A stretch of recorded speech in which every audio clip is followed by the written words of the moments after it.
السلام علیکم دوستو، امید ہے آپ سب بخیر ہوں گے۔ ساتھ ہی امید ہے کہ آپ کے آنے والے ایگزام کی تیاری بہت اچھے سے چل رہی ہوگی۔ آپ کی اس ایگزام کی تیاری میں مزید اضافے کے لیے حاضر ہیں ہم ایک نئی ویڈیو کے ساتھ، جس میں ہم دیکھنے والے ہیں U P H E S C اور N T A NET J R F کے نصاب میں شامل ناول فائر ایریا، جس کے مصنف الیاس احمد گدی ہیں، سے متعلق اہم معلومات۔ فرینڈز، اگر آپ اس چینل پر نئے ہیں اور ابھی تک آپ نے چینل کو سبسکرائب نہیں کیا ہے تو جلدی سے چینل کو سبسکرائب کیجیے اور اس کے سامنے بنے بیل آئیکن کو پریس کر دیجیے، جس سے آپ کو ہمارے آنے والی نئی اور بہت ہی اہم ویڈیوز کی نوٹیفیکیشن وقت سے ملتی رہے۔ فرینڈز، یہ ویڈیو آپ کے ایگزام کے لیے بہت اہم ہونے والی ہے، تو اسکپ نہ کیجیے گا، شروع سے آخر تک ضرور دیکھیے گا۔ امید کرتے ہیں کہ آپ کے آنے والے ایگزام میں اس ویڈیو سے، اس ناول سے متعلق کچھ نہ کچھ سوالات آپ کو دیکھنے کو ضرور ملیں گے۔ تو آئیے دوستو، ویڈیو کو شروع کرتے ہیں۔ دوستو، سب سے پہلے ہم نے یہاں پر الیاس احمد گدی کی سال ولادت اور وفات وغیرہ آپ کے سامنے پیش کرنے کی کوشش کی ہے۔ تو الیاس احمد گدی 1934 عیسوی میں ایک جگہ ہے جھارکھنڈ میں، اس وقت بہار ہوا کرتا تھا، جھریا ضلع دھنباد میں، اور ان کی وفات 1997 عیسوی میں ہوئی۔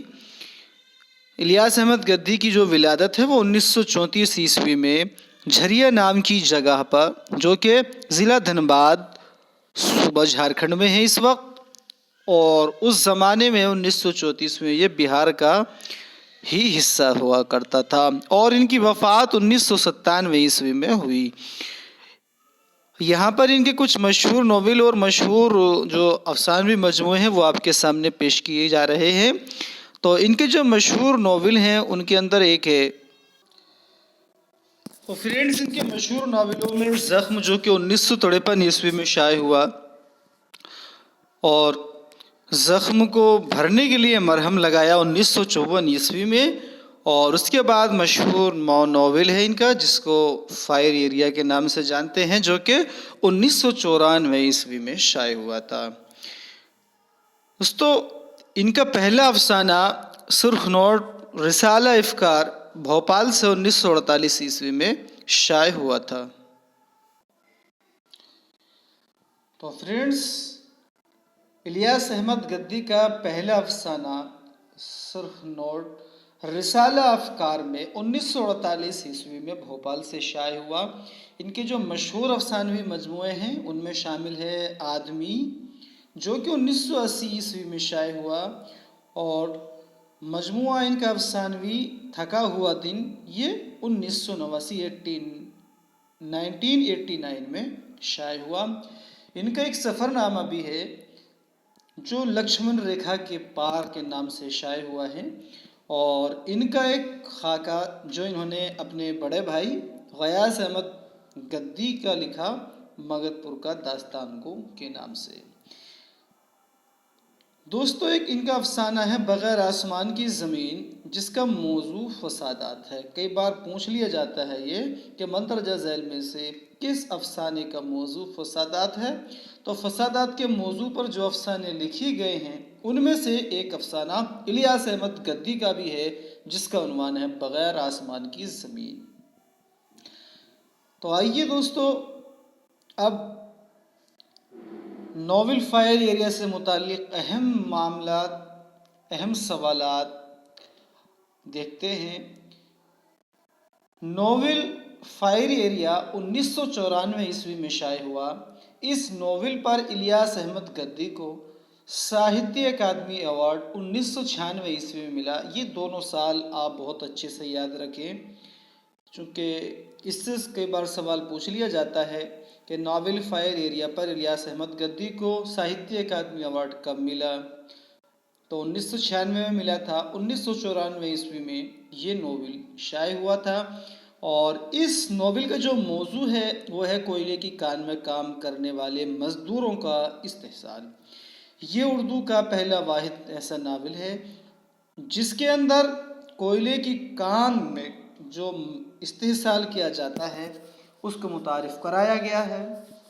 کوئلے کی کانوں کو اردو ادب میں ناول کے اندر داخل کرنے والے جو مصنف ہیں وہ ہیں الیاس احمد گدی۔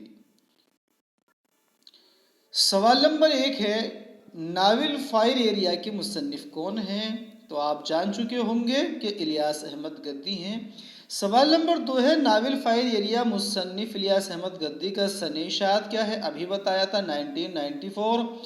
سوال نمبر 3 ناول فائر ایریا پر الیاس احمد گدی کو کون سے بڑے اعزاز سے نوازا گیا تھا؟ تو جواب اس کا ساہتیہ اکیڈمی ایوارڈ 1996 میں۔ سوال نمبر 4 ناول فائر ایریا مصنف الیاس احمد گدی کتنے حصوں پر مشتمل ہے؟ فرینڈز یہ ایک اہم سوال ہے۔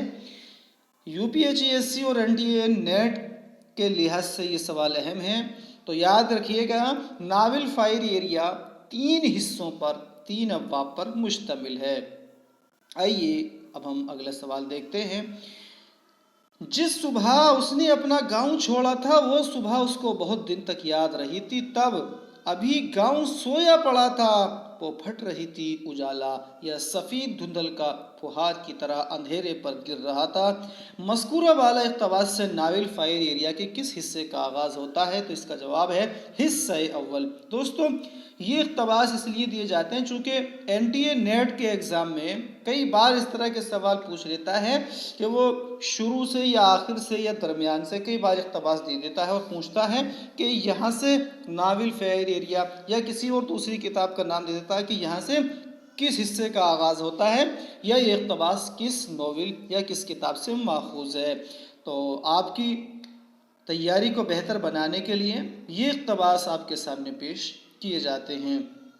تو مذکورہ بالا اقتباس سے ناول فائر ایریا کے کس حصے کا آغاز ہوتا ہے؟ جواب ہے حصہ اول کا۔ سوال نمبر 6 ناول فائر ایریا میں رحمت میاں کس گاؤں کے رہنے والے تھے؟ جواب ہے رسول پور کے۔ سوال نمبر 7 ناول فائر ایریا میں ننکو کون ہے؟ جواب ہے ایک دلال جو کوئلے کی کانوں کے لیے مزدوروں کو لاتا ہے، اور اس ننکو کو ایک مزدور کوئلے کی کان میں پہنچانے کے لیے اس کے بدلے 200 روپے ملتے تھے۔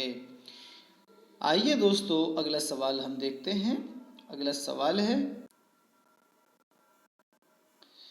سوال نمبر 8 ناول فائر ایریا میں مرکزی کردار کس کا ہے؟ جواب ہے سہدیو کا۔ سوال نمبر 9 ٹرنر موریسن کمپنی کی مہینہ کولری میں تمام سنسنی پھیل گئی۔ آج اگر انگریز کا راج ہوتا تو پتہ نہیں کیا ہو جاتا، وہ ایک کا بدلہ 1000 سے لیتے، کتنے لوگوں پر زندگی حرام ہو جاتی۔ ریت کی موٹی لاٹھیوں کی مار، بندوق کے کندے، کیا پتہ گولی بھی چل جاتی، دیکھا نہیں کیا کیا تھا جلیاں والے باغ میں۔ مذکورہ بالا اقتباس سے ناول فائر ایریا کے کس حصے کا آغاز ہوتا ہے؟ تو جواب ہے حصہ دوم کا۔ سوال نمبر 10 بھارت کوکنگ کول کے افسر نے بہت ہمدردی سے اس سے کہا، آپ کا نام تو بے شک کھاتے میں درج ہے مسٹر عمانی، مگر آپ کے نام کا PF کہاں ہے؟ وہ ایسا ہے صاحب کہ چھوٹی چھوٹی کمپنیوں میں PF کا پیسہ مالک لوگ جمع ہی نہیں کرتے تھے۔ اکثر یہ کوئی ایکسکیوز نہیں ہوا مسٹر عمانی، بس یہی ایک آدھار ہے جس سے ہم جینوئن لوگوں کی پہچان کر سکتے ہیں، ورنہ نام تو آپ جانتے سینکڑوں ڈالے جا سکتے ہیں کھاتوں میں، اور ڈالے بھی گئے ہیں، اور یہی پرابلم بھی ہے ابھی۔ مذکورہ بالا اقتباس سے ناول فائر ایریا کے کس حصے کا آغاز ہوتا ہے؟ جواب ہے حصہ سوم، یعنی کہ جو آخری حصہ ہے ناول فائر ایریا کا اس حصے کا اس اقتباس سے آغاز ہوتا ہے۔ سوال نمبر 11 ناول فائر ایریا میں جلیاں والے باغ کا ذکر کس حصے میں ہوا ہے؟ جواب ہے حصہ دوم۔ دوستو یہ بہت اہم سوال ہے، اس پر تو آپ جو ہے غور کیجئے گا، اس کو یاد رکھیے گا کہ جلیاں والے باغ کا جو ذکر ہے اور ناول فائر ایریا کے دوسرے حصے میں کیا گیا ہے۔ سوال نمبر 12 ناول فائر ایریا میں سہدیو کس گاؤں کا رہنے والا تھا؟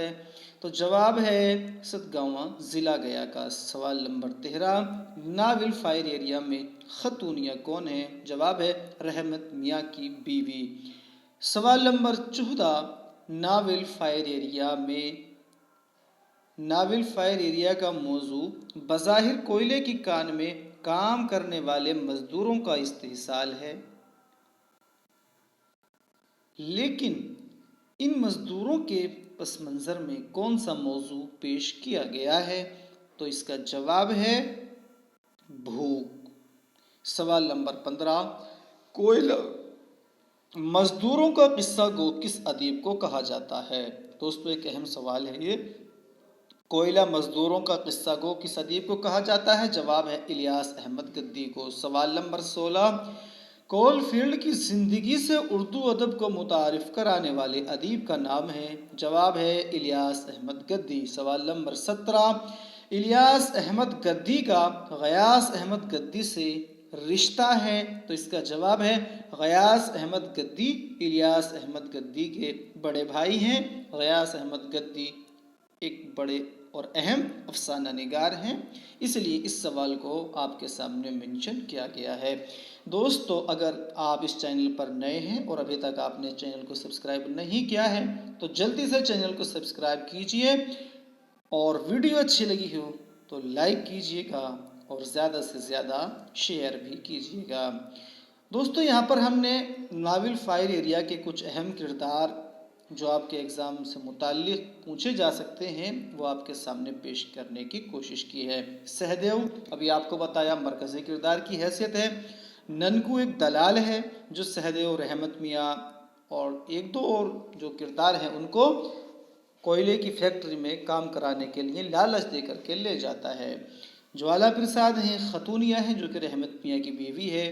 رحمت میاں عرفان، کپل سنگھ، کالا چند، رانی وغیرہ اور جگیشر اور مجومدار بھرت سنگھ بھاردواج، پرتی بالا، یہ اس ناول کے اہم کرداروں میں شامل ہیں۔ فرینڈز ہم یہاں پر یوٹیوب پر جو بھی ویڈیو اپلوڈ کرتے ہیں ان سب کی PDF ڈسکرپشن باکس میں دیے گئے واٹس ایپ گروپ اور ٹیلی گرام گروپ پر اپلوڈ کر دی جاتی ہے۔ آپ اپنی تیاری کو بہتر بنانے کے لیے ان دونوں گروپ سے جڑ کر کے ان کی PDF ڈاؤن لوڈ کر سکتے ہیں اور اپنی تیاری کو بہتر بنا سکتے ہیں۔ تو دوستو اس امید کے ساتھ کہ نیکسٹ ویڈیو میں آپ سے پھر ملاقات ہوگی، آپ سب سے اجازت چاہتے ہیں۔ بہت بہت شکریہ۔